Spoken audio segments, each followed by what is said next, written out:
What's up, Hood Healers? In this week's video, I want to go into my decision on why I chose to leave working at Nike and really go into some next steps on what I'm looking to do. And hopefully, by the end of this video, provide you with some valuable insights and perspectives to help you choose yourself a little bit more in your life, create more autonomy and really be the author of your own journey as opposed to always just going with the flow and drifting in life. So starting off, when it came to working at Nike, initially I got into it. I was leaving City Fitness about a year ago. I really wanted to, develop my own coaching practice. However, I knew that to build business and to build it sustainably in the way that I would like to without having to feel like I'm rushing the process or cutting corners or feeling so pressured to make money, I knew I had to have a part-time job and some income coming in. So chose to work part-time at Nike. Initially, it was just a way for me to make money, grow my coaching and, just have a little bit more freedom and autonomy outside of work. And I feel like I've gained so much more. One, I learned a valuable family and, a lot of friends within the Nike team that really helped me through a lot of tough times and challenging periods and moments of my life as I was going through a lot in the summer of tour. And then also learned a lot of knowledge, learned more about clothes and more shoes. I never had worked in like a clothing or retail store outside of like grocery stores, but it was really cool to see like the day-to-day process and be a part of it. And also too, connected with some great people, team-wise and, customers that came into the store. However, I knew it was time to go when I really just didn't feel aligned anymore. And I'm really big on like, when you're not in alignment, it's time to go, time to make some changes and just some small tweaks to your everyday life. And so I knew I just really wasn't feeling the work. I also didn't really like the schedule that I had to maintain while I was working there, as I had to do a lot of closing shifts, which led to me not really getting a lot of sleep. I do wake up pretty early to work out and then also get into my coaching. So it just really wasn't a sustainable process. And I knew that with the summer coming up and the busier season, it really just wasn't going to be, the right time for me to work there. So decided to put my 2 weeks in a couple months ago, and then pretty much it's been a smooth transition. And then in addition to that, I think my time there just didn't really fit the business model. I was also looking for less hours from a part-time perspective and more so getting to 16, but just business-wise, they needed me more at 20. So I knew that, I can't keeping myself in a situation. I was also pretty frustrated with the schedule and not really feeling fulfilled with the day-to-day work. And one day it dawned on me that, I'm keeping myself in this place of frustration when I can really just choose to venture out, go on my own path. It definitely was scary, definitely was nerve-wracking. However, I took that leap of faith and it's been, in a smooth transition ever since, especially since the first YouTube video that I put out a couple weeks ago, just going over to like my life journey, where I'm going. And another catalyst for me to want to make that change was that I knew deep in my heart that I wanted to start prioritizing other areas of my life. I feel like last summer, all I really did was work about 5 to 6 days out the week. And then maybe the day that I did have off, I would pretty much coach in the evening. So I was always moving, always on the go. So I wanted to, going into this summer and then going into just life moving forward, like I really value not feeling like we have to constantly be working or doing things day to day in the aims to make money.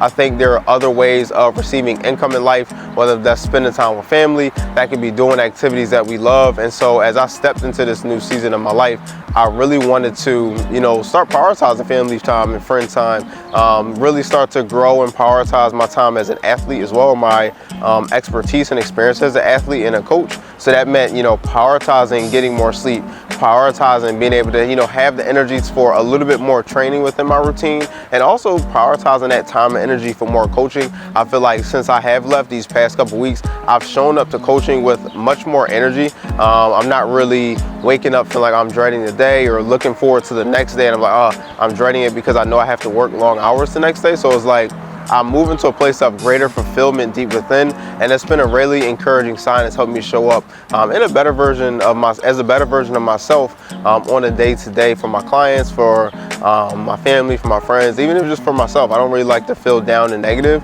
And anytime I'm in that negative state, I always see like, all right, well, what can I do? What can I shift up? And what can I change so that I can start to feel more in alignment and much more positive from a mental standpoint? And some next steps for me would include, number one, continuing to grow as a coach and really taking on more clients, however, doing it in a sustainable manner. I don't feel like just because you leave one job, your business has to become, I guess, quote unquote, another job. I think business should be really structured around your lifestyle, not your lifestyle structured around the business, because if you're doing that, then you can really start to develop pretty much another job where you may be dreading your business, you may be dreading showing up, you may not be feeling like you can give the time and energy to other areas of importance in your life. So one good note is to always, you know, create your business around your lifestyle so that you can continue to do the things that you do, and you'll show up a lot better within your business or within your practice, for your clients, for yourself, etc., etc. So one good takeaway there. So growing more clientele, growing more income, and doing it in a sustainable manner is that definitely number one next step. I feel like for me, over the past couple of years, money has been like one of the biggest stressor areas of my life, and also one of the biggest areas of improvement for me. So that's something that I've really been working on, and I'm really proud of myself because I've been really able to take much more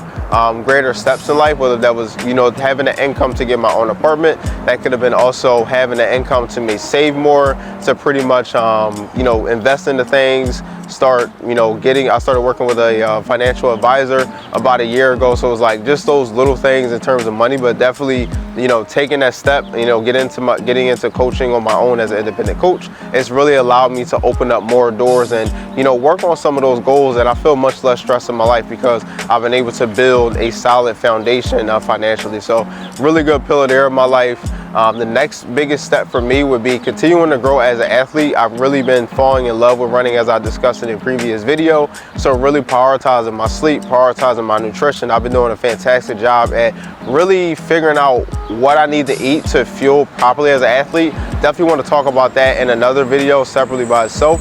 But definitely that's been a big point for me because I've been able to show up with a lot more energy, recover better from just getting more protein intake in, and it's really helped with my sleep too. I don't feel like I'm going to bed hungry or waking up super hungry, so my energy from my workouts are also at a greater level. And then number 3, I've also, next step is I also started working part-time at PS & Co, local plant-based vegan restaurant in Philly. If you haven't heard of it, 100% plant-based, organic, gluten-free. Was always a big fan of the shop back in 2019 when I came home from school.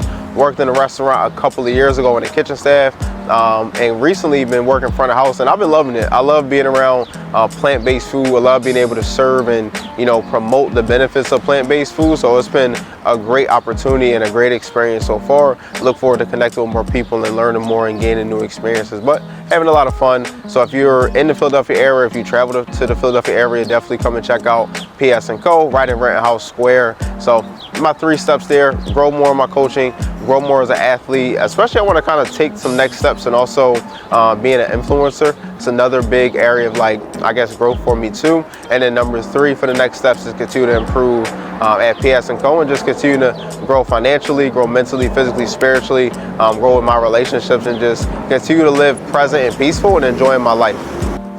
As I come to the end of this video, a couple key takeaways is, number 1, you definitely want to, you know, prioritize autonomy in your life, or pretty much having choice, because that's going to lead to, you know, a much more healthy and sustainable life. I believe as humans, we desire freedom, whether that's in our career, whether that's in our relationships, and even within ourselves. And the more that we feel constricted or restricted, that pretty much creates a lot more pressure and create a lot of internal frustration, misalignment, and just overall just not really enjoying our lives. So really prioritizing that autonomy, at least for me, has always led to me being able to, you know, feel my best, because I'm most of the time doing what I love to do, doing things by choice, having more freedom on my schedule. I feel like I was born to be an entrepreneur, honestly, but really prioritizing that autonomy has really helped me just gain a lot more inner fulfillment and, you know, aligned direction in life. Second takeaway is I want you to take charge of your life. Stop, you know, waiting, stop sitting back, stop overthinking things and second guessing yourself. It's time to, you know, set those plans, set those goals, take initiative, create changes that need to be made. A lot of times we already know what changes we need to make. You know, it's time to make them. Put the pen to paper, you know, put one step in front of the other, start taking action. So the audio went a little wonky while I was at the park for the third takeaway. However, the third takeaway is going to be, you want to be bold enough and let go of fear and really push yourself to, you know, make those strides and, you know, achieve those goals and live the life that you truly want to live. So definitely let me know what you would like to learn, what you'd like to see on this channel. Want to continue to put content out, you know, really just show my journey. But I'm enjoying it so far. Thank you for watching the video. Make sure you subscribe and like and share this video if you found it inspiring. And I will check y'all on the next one. Peace and love.